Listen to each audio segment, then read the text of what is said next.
Hi all, welcome to Nattapadra video. I am your Batman agent.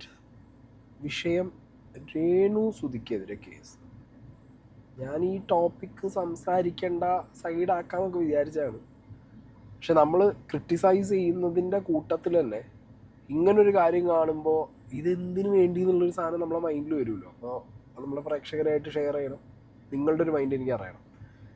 Veena S Pillai എന്ന് പറഞ്ഞിട്ടുള്ള ഒരു വ്യക്തി, അത് ഈ സുധിയുടെ സെക്കൻഡ് വൈഫ് രേണു സുധി എന്ന് പറഞ്ഞ വ്യക്തി ഇന്നേ വരെ ഞാൻ എവിടെയും ഈ ഒരാളെ അഡ്രസ്സ് ചെയ്ത് കണ്ടിട്ടില്ല. ഈ വീണ എസ് പിള്ളൈ, അതായത് സുധിയുടെ സെക്കൻഡ് വൈഫിനെ എവിടെയും അഡ്രസ്സ് ചെയ്ത് ഞാൻ കണ്ടിട്ടില്ല. ഇൻ്റർവ്യൂവിലൊക്കെ ഈ സെക്കൻഡ് റിലേഷനെ കുറിച്ച്, സുധിയുടെ റിലേഷനെ കുറിച്ച് ചോദിക്കുമ്പോഴൊക്കെ രേണു സ്കിപ്പ് ചെയ്ത് പോവാറാണ്. അങ്ങനെ ഒരു വ്യക്തിയെ അറിയില്ല, ഒന്നും ഒരു പിടുത്തവും ഇല്ല എന്നാണ് പറയാറ്. ഫസ്റ്റ് വൈഫ് ഉണ്ടായിരുന്നു, അവർ പിന്നെ അങ്ങനെ മരണപ്പെട്ടു, അതൊക്കെ അവർ പറയാറുണ്ട്. സെക്കൻഡ് വൈഫ് സുധിയുടെ രേണു ആണ് എന്നുള്ള ഒരു അഡമൻ സ്റ്റാൻഡിൽ ആ കാര്യങ്ങൾ തന്നെ സർട്ടിഫിക്കറ്റൊക്കെ പൊക്കി പിടിച്ച് രേണു അങ്ങനെയാണ് സംസാരിക്കാറ്. ഇപ്പം ഈ സെക്കൻഡ് വൈഫായ വീണ എസ് പിള്ളൈ അവരൊരു കേസ് കൊടുത്തു എന്നാണ് അറിഞ്ഞത്. അതിൻ്റെ ഒരു വിഷ്വൽ അവിടെ പ്ലേ ചെയ്യാം. നമസ്കാരം, ഞാൻ വീണ എസ് പിള്ളയാണ്. ഞാനിപ്പോൾ നേരിടുന്ന പ്രശ്നങ്ങൾ കൊണ്ടും രേണു കാരണം ഉണ്ടായ എനിക്ക് മാനസികമായിട്ടുള്ള ബുദ്ധിമുട്ട് കൊണ്ടും ഞാനിപ്പോൾ ശക്തികുളങ്ങര പോലീസ് സ്റ്റേഷനിൽ, കൊല്ലം പോലീസ് സ്റ്റേഷനിൽ രേണുവിനെതിരെ ഒരു പരാതിയുമായിട്ട് നിൽക്കുവാണ്. ഇത് അതിൻ്റെ റെസിപ്റ്റാണ്. അവിടെ ഞാൻ സുധിയുടെ വൈഫല്ലായിരുന്നു, ഞാൻ കള്ളത്തരം പറയുകയാണ്, പല ചാനലിലും വലിച്ചേറി ഒട്ടിച്ചൂടെ, ഇങ്ങനെയൊക്കെയാണ്. അപ്പം ഞാനൊരു കംപ്ലൈൻറ്റ് കൊടുത്തു. ആക്ച്വലി ഈ കംപ്ലൈൻറ്റിൻ്റെ റെലവൻസി എന്താണെന്നുള്ളത് എനിക്ക് മനസ്സിലാവണമെന്നില്ല, നിങ്ങൾക്ക് മനസ്സിലാവും തോന്നുന്നില്ല. കാരണം കംപ്ലൈൻറ്റ് കൊടുത്ത ആൾക്കാണല്ലോ പ്രശ്നം. അവരുടെ പ്രശ്നം എന്താണെന്നുള്ളത് ഇപ്പോൾ നമുക്ക് മനസ്സിലാക്കാൻ പറ്റില്ല. കാരണം നമുക്ക് പകിട വെച്ച് ഗണിച്ച് നോക്കാനൊന്നും പറ്റില്ല. ഒരു ഡയമെൻഷനിൽ നോക്കിയിട്ടും എനിക്ക് ഇവരുടെ പ്രശ്നം എന്താണെന്നുള്ളത് ക്ലിയർ ആകുന്നില്ല. കാരണം ഞാൻ ആ സിറ്റുവേഷനിലല്ല. One of the reason. Second reason, ഇവർ ഈ വീഡിയോയിൽ എവിടെയും ഇവർ എന്തുകൊണ്ട് കേസ് കൊടുത്തു എന്നുള്ളതിനെ കുറിച്ചൊരു എക്സ്പ്ലനേഷൻ ഇവർ പറയുന്നില്ല. വിസിബിളി നമ്മൾ കാണുന്ന വീഡിയോയിലോ ഇൻ്റർവ്യൂവിലോ എവിടെയും ഈ രേണു സുധി എന്ന് പറഞ്ഞ വ്യക്തി ഇങ്ങനൊരു വ്യക്തിയെ അഡ്രസ്സ് ചെയ്തിട്ടുമില്ല. ഇനി പിന്നാമ്പുറത്ത് ഞാനൊരു കോണ്ടന്റ് ചെയ്തപ്പോൾ അതിൽ പറയുന്നുണ്ട്, പിന്നാമ്പുറത്ത് പലരോടും രേണു സംസാരിക്കുന്ന സമയത്ത് ഈ ഒരു വ്യക്തിയെക്കുറിച്ച് മോശമായിട്ടുള്ള പരാമർശങ്ങൾ പല സ്ഥലങ്ങളിൽ നടത്തി എന്നുള്ളൊരു സാധനം അറിയാൻ കഴിഞ്ഞിട്ടുണ്ടായിരുന്നു. മേ ബി അതുകൊണ്ട് ഇവരിതൊരു കംപ്ലൈൻ്റ് ആയിട്ട് പോവുകയാണെന്നുണ്ടെങ്കിൽ അവരത് എന്തിനാണ് പബ്ലിക്കായിട്ട് അറിയിച്ചത് എന്നുള്ളത് എനിക്കറിയില്ല. അത് അവരുടെ പ്രൈവസിയിൽ അങ്ങനെ വേണം. രേണു എവിടെയും ഈ വ്യക്തിയെക്കുറിച്ച് ഓപ്പണായിട്ട് പറഞ്ഞിട്ടില്ല. അവരവരുടെ പ്രൈവറ്റ് ടോക്സിൽ ആരോടൊക്കെയോ പറഞ്ഞു നടന്ന കാര്യങ്ങളാണ്. പിന്നെ ഈ പറഞ്ഞ ഇൻ്റർവ്യൂസിൽ വരുമ്പോൾ ഇങ്ങനത്തെ ഒരു സെക്കൻഡ് റിലേഷൻ സുധീൻ്റെ സംഗതി ഇവരെവിടെയും ആക്സെപ്റ്റ് ചെയ്യുന്നില്ല. അവരെക്കുറിച്ച് ഒരു സംഗതി ഇവർ പറയാത്തിടത്തോളം ഇവരാണ് പിന്നെ അത് വോയിസും കാര്യങ്ങളൊക്കെ ആയിട്ട് വന്നത്. ബിക്കോസ് പല സ്ഥലങ്ങളിൽ രേണു ഇവരെക്കുറിച്ച് പറയുന്നു എന്നുള്ളതായിരുന്നു ആ ഒരു റീസൺ. അതപ്പോൾ പിന്നെയും നമുക്ക് ഓക്കെയാണ്, വോയിസും സാധനങ്ങളൊക്കെ ആയിട്ട് വന്നു. പക്ഷെ ഈ കേസ് എന്തിനെന്നുള്ളത് എനിക്കിപ്പോഴും പിടികിട്ടുന്നില്ല. എഗെയിൻ ഇവരുടെ ഒരു വോയിസ് കൂടി ഉണ്ട്, ഇതിൻ്റെ ഒരു എക്സ്പ്ലനേഷനാണ്. നമസ്കാരം, ഞാൻ വീണ എസ് പിള്ളയാണ്. ഞാൻ സുധിയുടെ വൈഫ്, ഇപ്പം നിലവിലുള്ള വൈഫ് രേണുവിനെതിരെ ശക്തികുളങ്ങര പോലീസ് സ്റ്റേഷനിൽ എനിക്കൊരു കംപ്ലൈൻറ്റ് കൊടുക്കേണ്ടതായിട്ട് വന്നു. കാരണം എന്തെന്ന് വെച്ചാൽ, എന്നെപ്പോലൊരു സ്ത്രീയാണ് അവളും എന്ന് കരുതിയിട്ട് ഞാൻ വേണ്ട എന്ന രീതിയിൽ ഒതുങ്ങിക്കൂടി നിൽക്കുമായിരുന്നു. അപ്പോൾ പല മീഡിയകൾക്ക് മുന്നിലും പല ആൾക്കാർക്ക് മുന്നിലും വീണ്ടും എന്നെ അപകീർത്തിപ്പെടുത്തിക്കൊണ്ടിരിക്കുവാണ്. അപ്പോൾ എനിക്കത് ബുദ്ധിമുട്ടായതിനാൽ ഞാൻ നിയമപരമായിട്ട് മുന്നോട്ട് പോകാം, നിയമപരമായിട്ട് കൈകാര്യം ചെയ്യുന്ന ആൾക്കാരുമായി ഞാൻ ചർച്ച ചെയ്തപ്പോൾ നീ ഒരു കംപ്ലൈൻറ്റ് കൊടുക്കുക എന്നാണ് അവരെനിക്ക് തന്ന ഒരു മറുപടി. അപ്പം ഞാനും കരുതി, എൻ്റെ ഫാമിലിയായിട്ട് ആലോചിച്ചു. അപ്പോൾ ശരി, ഞാനും കരുതി ഇനി എനിക്ക് സോഷ്യൽ മീഡിയയിൽ കിടന്ന് അടികൂടാൻ താല്പര്യമില്ലാത്തതിനാലും അതുപോലെ പിന്നെ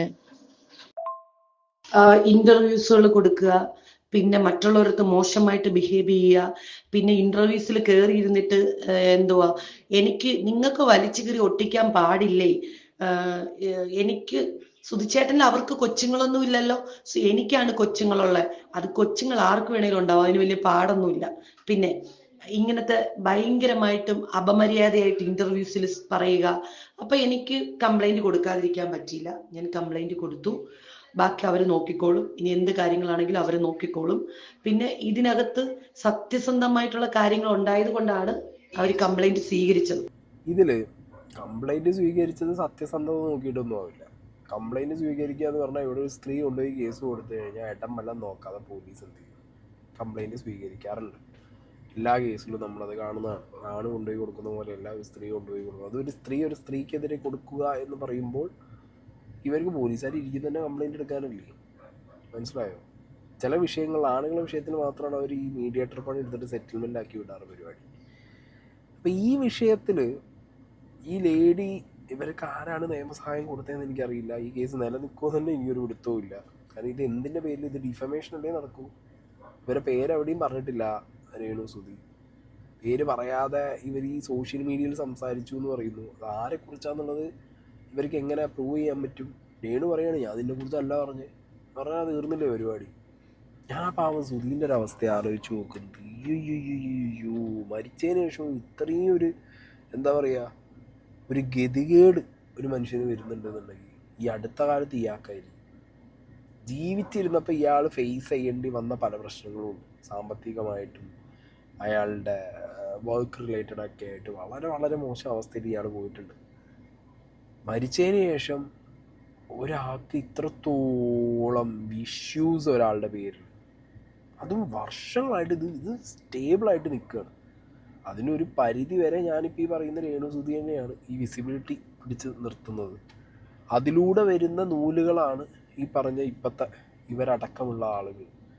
പിന്നെ ഇതൊക്കെ കോർണർ ചെയ്ത് പോകുന്നത് ബിഗ് ബോസിലോട്ടാണ് എന്നുള്ളതാണ് എൻ്റെ ഒരു നിഗമനം. കാരണം ഈ രേണു സുധി ബിഗ് ബോസ് പോകുന്നില്ലേ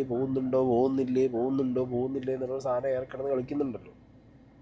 അതിനെ ചുറ്റിപ്പറ്റി എന്താണ് കുറേ വേറെ രേണു സുധി പോയാൽ നമ്മൾ പോകണ്ടേ, പോയാൽ നമുക്ക് പോകണ്ടേ, പോയാൽ നമ്മൾ ചെയ്യണ്ടേ എന്നുള്ളൊരു സ്കീം വേറെയും നടക്കുന്നുണ്ട്.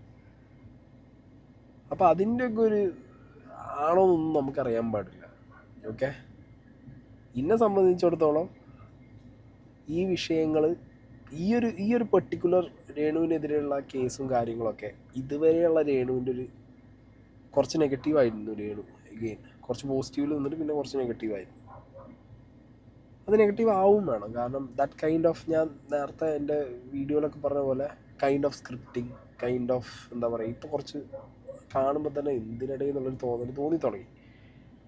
എഗെയിൻ ഇങ്ങനത്തെ ആളുകൾ വരുമ്പോൾ, അല്ലെങ്കിൽ ഇങ്ങനത്തെയൊക്കെ ഒരു എന്താ പറയുക എവിടെയും തൊടാത്ത ഒന്നും അല്ലാത്ത രീതിയിലുള്ള ഇങ്ങനത്തെയൊക്കെ അലിഗേഷൻസ്, കേസ് പരിപാടികളൊക്കെ വരുമ്പോൾ വീണ്ടും രേണു രക്ഷപ്പെട്ടു പോകും. രേണുവിന് വീണ്ടും രേണുവിന് ഒരു നല്ല കോണ്ടന്റ് കിട്ടുന്നുണ്ട് എല്ലായിടത്തും. രേണു നമുക്ക് കോണ്ടന്റ് ആണെങ്കിലും രേണുവിന് കിട്ടുന്നുണ്ട്. രേണു എന്ന് പറഞ്ഞ പേരിലേക്ക് കോണ്ടന്റുകൾ വന്ന് ചേരുന്നുണ്ട്. ഇപ്പം ആലോചിച്ച് നോക്ക്, അതിൽ പോലീസ് സ്റ്റേഷൻ വിഷയങ്ങളെല്ലാം കഴിഞ്ഞ് രേണു ഒരു സൈഡിൽ അങ്ങനെ ഓക്കെ, ഇനി അടുത്തത് എന്ത്, അവരുടെ ഷൂട്ട് കാര്യങ്ങളൊക്കെ പറഞ്ഞാൽ ഇതാ നടക്കണം. അടുത്തൊരു കോണ്ടന്റ് കേസ് കൂട്ടം കാര്യങ്ങളായിട്ട് രണ്ടാമത്തെ കാര്യം. ഞാൻ പറഞ്ഞു ഇതൊരു അപ്പോൾ ആ മൈൽ സ്റ്റോണിൽ വന്ന ശാരീരികമായിട്ടുള്ളൊരു ഇൻ്റർവ്യൂ പോലെ തന്നെ ഈ ഒരു സാധനം ഒരു ഹെവി പോസിറ്റീവ് അടിച്ചില്ലെങ്കിലും അത്യാവശ്യം ഒരു പോസിറ്റീവ് സാധനം കയറാനുള്ളൊരു ചാൻസ് ഞാൻ കാണുന്നുണ്ട്. പിന്നെ ഇതൊന്നും ഇപ്പോൾ ഈ പറഞ്ഞ പോലെ എനിക്ക് തോന്നുന്നില്ല നിൽക്കുന്ന പരിപാടികളാണ്, അല്ലെങ്കിൽ ഇതൊക്കെ ഒരു ക്രെഡിബിളായിട്ട് നിൽക്കുന്നൊരു കേസും കൂട്ടമാണ്, അല്ലെങ്കിൽ ഇതൊരു ആവശ്യത്തിന് മുകളിലുള്ള കേസാണെന്ന് എനിക്ക് തോന്നുന്നില്ല. ഇവർ കല്യാണം കഴിച്ച് കുട്ടിയായിട്ട് ഒരു സൈഡിൽ ജീവിക്കുകയാണ്. ഇവരുടെ പേര് എങ്ങനെയാണ് വന്നത് ഇതിലേക്ക്? ഈ രേണു കൊടുത്ത ഇൻ്റർവ്യൂവിൽ എവിടെയും ഇവരെ പരാമർശങ്ങൾ വന്നിട്ടില്ല. കമൻറ്റ് ബോക്സിനകത്ത് ഞാൻ ഈ ഒരു വിഷയത്തിൽ വീഡിയോ ചെയ്തപ്പോൾ അതിൽ ഞാൻ കൃത്യമായി കുറച്ച് സ്ക്രീൻഷോട്ട്സ് വെച്ചിട്ടുണ്ടായിരുന്നു. കമൻറ്റ് ബോക്സിനകത്താണ് രേണു അല്ല ഇനിയുണ്ട് സുധിക്ക് ഭാര്യമാരായിട്ട്, ആദ്യം കഴിച്ച് മരിച്ച ആ ഒരു ലേഡി അല്ലാതെ രണ്ടാമതും കല്യാണം കഴിച്ചിട്ടുണ്ടെന്ന് പറഞ്ഞിട്ടാണ് ഇവരുടെ പേരും കാര്യങ്ങളും ഡീറ്റെയിൽസൊക്കെ വന്നത്. ആളുകൾ അതിൻ്റെ പിന്നാലെ പോയി തുടങ്ങിയത്. പിന്നെ ഇവരായിട്ട് എന്ത് ചെയ്തു, പുറത്തു വന്നു. പിന്നെയും വീണ്ടും രേണുവിനെ പ്രൊവോക്ക് ചെയ്യുന്നു. രേണു ഇൻ്റർവ്യൂവിൽ വീണ്ടും തൊട്ടില്ല, പറഞ്ഞില്ല എന്ന് പറഞ്ഞ കുറേ കാര്യങ്ങൾ പറയുന്നു.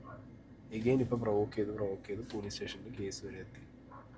ഇപ്പോൾ ഇവർ പറഞ്ഞു ഇവർക്ക് മീഡിയൻ്റെ ഉള്ളിൽ വരാൻ താല്പര്യമില്ല, അങ്ങനത്തെ പരിപാടികൾക്ക് താല്പര്യമില്ല എന്നുള്ളത്. പക്ഷേ ഈ പോക്ക് പോവുകയാണെങ്കിൽ നാളെ ചിലപ്പോൾ ഒരു പത്രസമ്മേളനവും കാണാം.